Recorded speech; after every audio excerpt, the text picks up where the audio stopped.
บายดีมื้อนี้เราจะได้มาสาธิตวิธีการใช้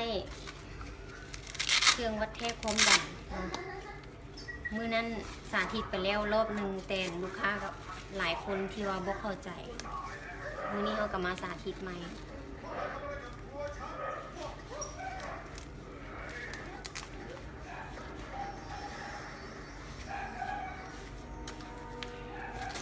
เสียงจอยดีเนาะ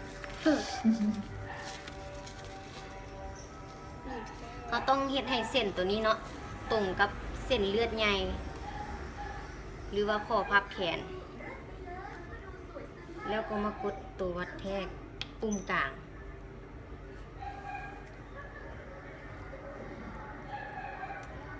เขากดปุ่มกลางแล้วมันจะเริ่มวัดแทกเองเป็นระบบอัตโนมัติของมันเลยเนาะ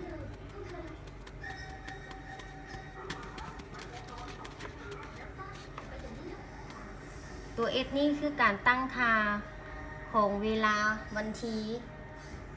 คันเขาสิตั้งค่าเขาต้องกดตัว S จึงไว้3 วินาทีก่อนเนาะแล้วหลังจากนั้นเขาก็มาตั้งค่าวันทีเดือนปีตัวทั้งเทิงนี่เพื่อจะได้รู้ว่า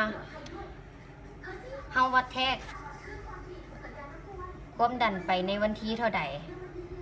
มื้อใดเวลาใดมันจะเก็บเข้าในวันที่เดือนปีตัวนี้เลยแล้วตัว M นี่เป็น Memory Card เก็บความจำที่เฮาวัดแทกความดันในข้างก่อนๆเฮาสามารถกดเบิ่งในตัว M นี่เลยแล้วตัว S YS หรือ Systolic มันเป็นความดันที่เกิดจากการหัดโตของหัวใจห้องล่างด้านซ้ายเพื่อ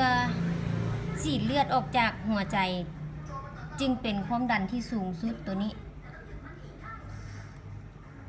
แล้วตัว SIA หรือ Diastolic เป็นค่าความดันที่ต่ำสุดแล้วตัวที่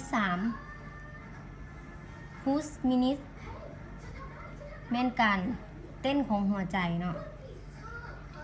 แล้วตัวเส้น3 เส้นนี้สีเขียวสีเหลืองสีแดงมันเป็นค่าบอกความดันว่า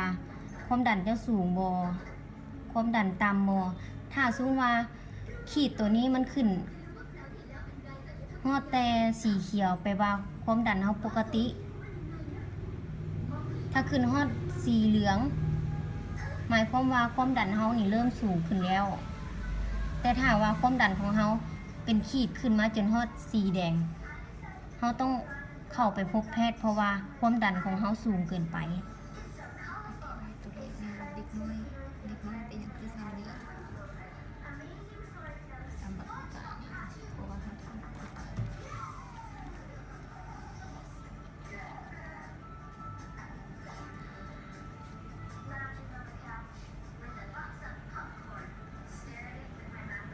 แล้วเขาก็มา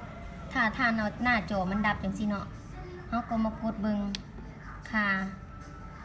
ความดันที่เขาวัดแทกไปแล้วนั่นถ้าเป็นเด็กน้อยอายุ3 ปี6 ปีอัตรา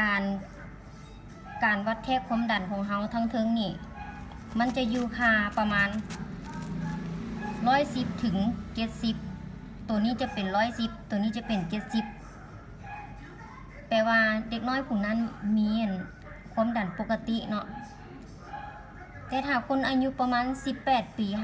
44 ปีความดันสูงตัวทั้งเทิงนี่มันจะ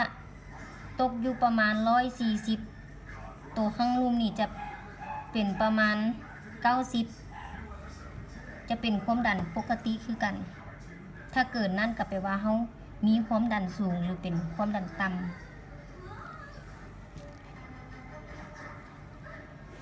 ขอบใจเด้อลูกค้าทุกท่านที่ว่าเข้ามาอุดหนุนกับเพจของเราขอบใจ